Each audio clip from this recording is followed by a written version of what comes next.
Ayan mga birdkada, dito na yung mga ibon natin galing pagbilaw. Time check, 8:39. Sabay-sabay na naman. Una 5, tapos naging 6 na sila. Ngayon madami na. Ayaw magsibaba. Dito na rin yung sinali natin ng pooling. Ayan sila oh. Oh, 4. Saan pa iba? Ayan, buwaba na yung red grizzle. Yung white grizzle. Yung iba, buwaba na rin. Ito, dito na yung tinuling natin, oh. Bigyan mga pagkain. 5 na silang nandito. Andito na rin pala yung brown. Pasok, pasok.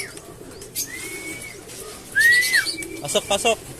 Huwag tumulala dyan. Pasok, pasok.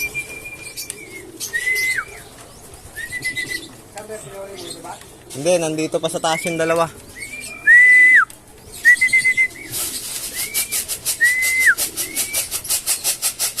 Pasok na. Pasok, pasok.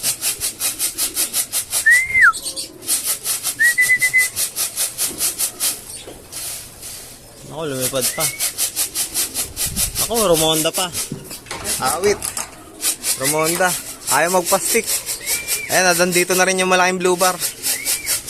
Ito, may mga dumating pa tayong 3 dito. Ayan. Pagkatapos natin mag-live dumating kagad itong 3. Medyo na-late lang sila ng konti.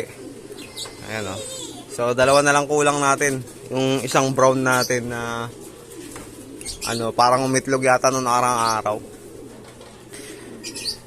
Papasukin na natin to. Si Puyuto, tsaka si pangalan na ito. Wala pa akong pangalan dito sa 3 na to eh. Pasok, pasok, pasok. Nahirapan tayong mag-stick ngayon dito sa aviary natin na bago na to. Kumukulit yung mga ibon natin. Ayan, rumonda ulit oh. Ate sila. Yo mga birdkada, time check 9:05 AM at ito na yung mga ibon natin na galing ng karera, no? Hiniwalay ko sila dito para mapakain natin sila ng separate. Isa na lang kulang sa kanila, 12 na sila, no? Ayan, 1, 2, 3, 4, 5, 6, 7, 8, 9, 10, 11, 12. Isa na lang kulang yung brown na umitlog nung nakaraang araw, no? So, kanya nga talaga yung itlog na yun kasi medyo nahirapan ngayon. So, abangan natin siya, antayin natin kung anong oras siya darating, no? Pero itong mga to is pakakainin na muna natin. Yan, gutom na sila. Okay naman sila, hindi naman sila ganun durog sa ating mid-toss, no? Ayan, pang-condition lang sa kanila yan. Para sa darating na karera sa Biyernes, no? First lap ng Derby.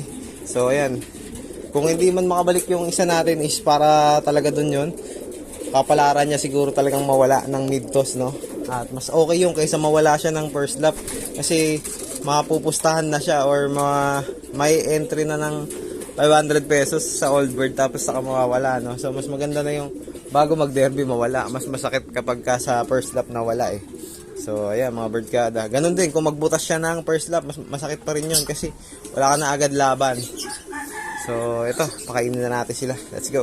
Let's go. Ang pinapakain natin sa kanila, munggo, tsaka sap, flour, ayan, no. Light food lang pinapakain natin sa kanila para mabilis sila makarecover. Mamayang hapon na sila kakain ulit ng regular mix, kasama yung mga iba nating kalapate. For now, pahinga muna sila dito sa kalahati ng loft. Ayan, dyan muna sila mag-stay hanggang mamayang hapon para mas mabilis silang makapagpa-recover. So, bibigyan din natin ng electrolytes yung tubig nila, nung Hypervolt electrolytes and multivitamins, no? So, tara, magtimpla na tayo. Timpla tayo ng Hypervolt. Isang kutsara lang lalagay ko ngayon. Mild lang para hindi ganong Sa Friday na tayo magdalawang kutsara, mga idol. Para tipid din. Ayan.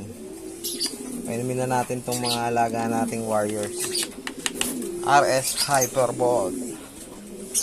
Let's go. Sila. Basta silang magchicha eh.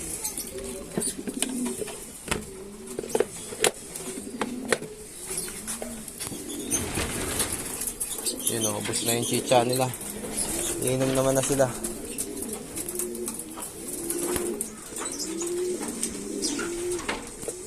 Yung isa gusto nang bumalik dun sa asawa niya. Ilipat natin sila dun banda mamaya. Pasok ko dun banda. Para yung mga nasa viewing area is makalipat dito. Yan. So, ito yung ano natin. Routine natin pag Wednesday na mga birdkada. Pahinga sila. Bibigyan ko nga pala yan mamaya ng Victory Digestion Pills, no, mamayang hapon. Yeah, mga birdkada, check natin si Jenjen. Siya yung pinakahuling dumating, no. Ito, umitlog kasi nung Monday to. Yan, at wala na, umitlog na siya sa truck, mga birdkada.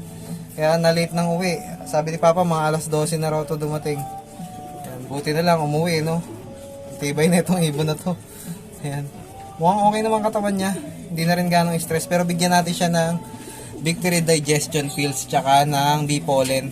Para naman makabawi siya ng lakas. Kalahati lang yung bee pollen na ibibigay natin. Ito.